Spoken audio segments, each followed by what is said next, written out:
You know, sometimes you just gotta talk about some Hero Factory mocks. It's a great theme, and mocks built from that theme are always pretty good. So this is the Bionicle Inspiration Series, a show that casts a net into the sea of Bionicle mocks, and we pull back the net, and we find all sorts of goodies that are ready to inspire you. So let's see if these Hero Factory mocks give you some inspiration for your next build. LEGO Hero Factory Bulk is our first mock today, and it's built by Fu Min. Oh man, I love the armor on this mock. This dude looks like a Gundam mech. The armor is so angular and sharp, but it's also so like compact and well built. But they're very clever with how they put the armor on as well. They've left enough space around the joints so that areas like the knees or the elbows, they still have room to like move and flex. It's so lovely. Now I especially love areas like these lower legs here, using the shin armor piece that came on the original version of Bulk, and then flipping it upside down. Then you add a nice armor shell on the top there in that little gap that's created. You put one of those nice armor add-on pieces in light bluish gray, and you have yourself a fantastic knee design.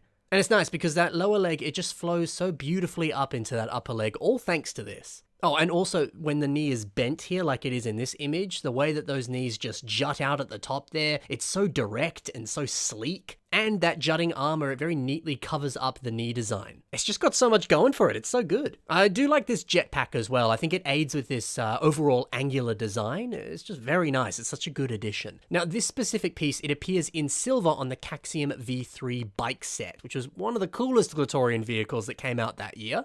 And you actually get two of them in this set here. You can see it on the sides of the larger bike here. Yeah, there's just the perfect piece to use for a jetpack. Fantastic. And the weapons on this mock, they're a little bit mind-blowing here. Big orange blades that come out of the arms and a giant blaster. And these weapons look even better too when the mock is actually attached onto this larger stand. This way they can assume some sort of like dynamic action pose or a cool flying position.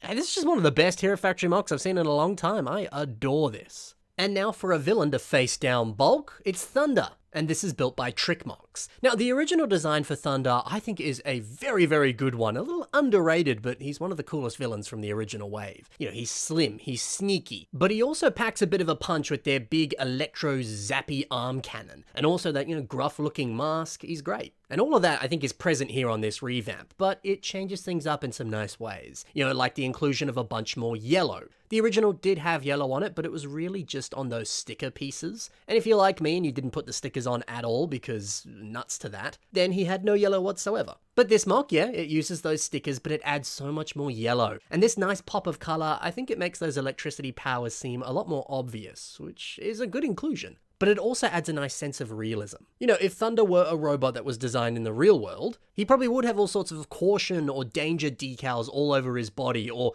yellow areas just to, really bring things to your attention, all that health and safety stuff, right? You'd probably see that on a bunch of robots. So adding it on here, yeah, there's a nice sense of realism to it. And it's just really aesthetically pleasing. There's just something nice about that pop of color. I like it. Now, one of my favorite details here has to be these cool electricity power conduit things on the back of Thunder's back. He looks like he's just a walking power plant now. That's such a good inclusion and a great way to continue communicating that, hey, this guy has electricity powers. So good. Oh, and now we have Jason Leadhead by Doom District.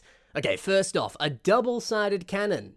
That's so clever. The idea of using two of these Midax Sky Blasters, the same blaster that we see on the Fantoka sets, and then just strapping two of them together like this. It's fun. It's a great weapon that gives this character a lot of personality. Now, I don't know whether or not this could be fired from both sides, or maybe you load the ammo in one side and shoot it out of the other. Obviously, you could physically fire it from both sides. That's how the weapon works. I'm thinking more in terms of like in story. Is that meant to be the intention? And that's the beauty of stuff like this. You can make up your own story and apply your own rules to these things, even if it's against how the actual pieces work. Now, this very gunmetal color scheme with just smaller hints of red, I think that's quite nice. It fits the vibe of a Bombardier type character, and it makes them feel a bit like they're someone from a special forces unit. Because, you look at the original 2.0 hero designs, and everyone had very bright colors with maybe small hints of darker colors. So this being the opposite way around, well, they feel a little bit more special. Maybe that's something you could do yourself. Swap those colors around, make the darker colors a little bit more prominent, and then they seem like they're a part of some Black Ops or Special Forces or Elite Squadron of some type. I like that. Taco Lacan is our next builder, and they've built a hero called Hero X. It's a cool name.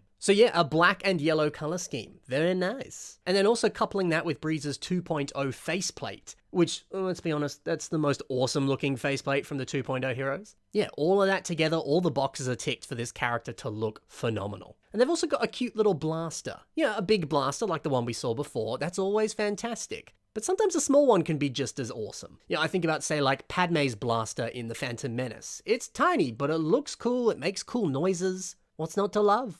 It's the same deal here. So a nice little stock standard hero with a great color scheme. Lots to love. Mr. Lego Lover 55 has made our next creation, and it's called Quest Armored Ferno.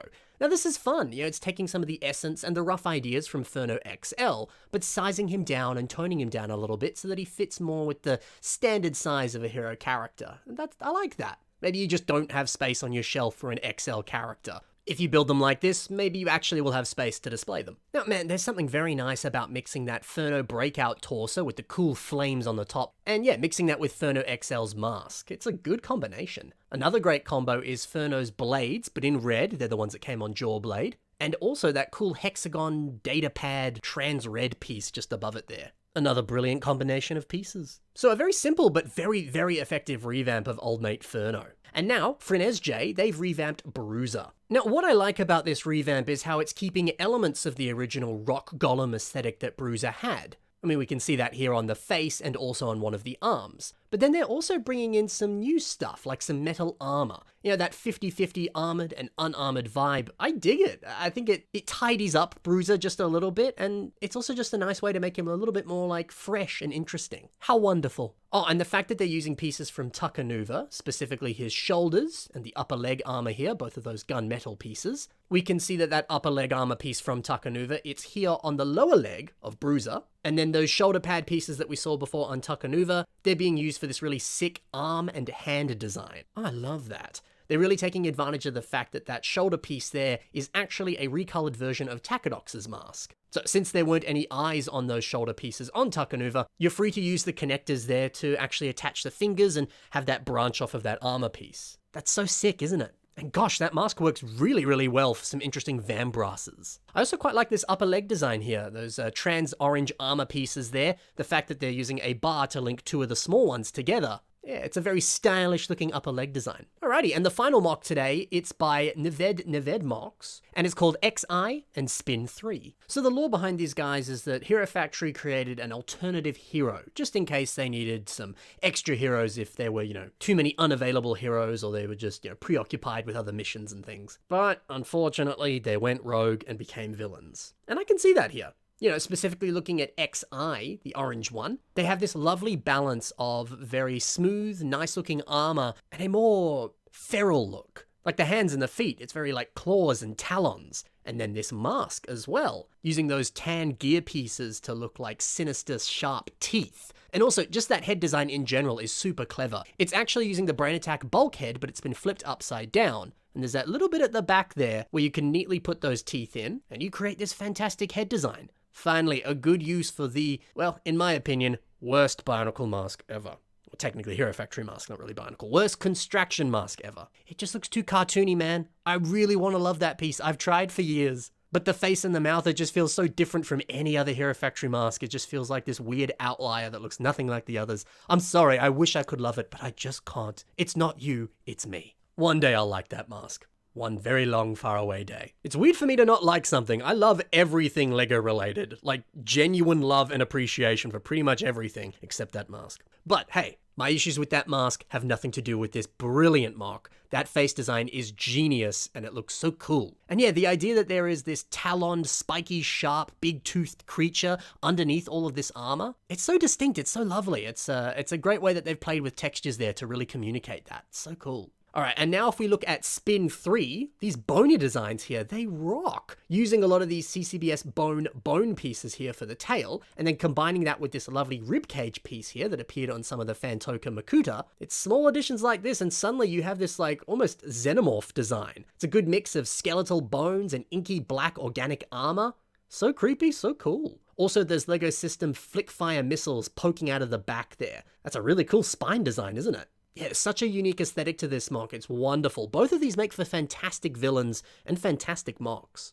So there you go. That's it for this episode of the Hero Factory Inspiration series. I hope you very much enjoyed and got a little bit inspired today. Be sure to check the links in the description below where you'll see the links to all of the people that I featured today. Be sure to check out their stuff, leave a like, let them know what you think of their work. They are phenomenal builders and they deserve the love that you can give them. The submission email is also on your screen if you have a Hero Factory or Bionicle or any type of construction related mock that you'd like to see on this show. Submit it to the submission email and I'll do my best to feature it in an upcoming episode. Thanks so much for watching, guys. Love you tons. Happy building and bye for now.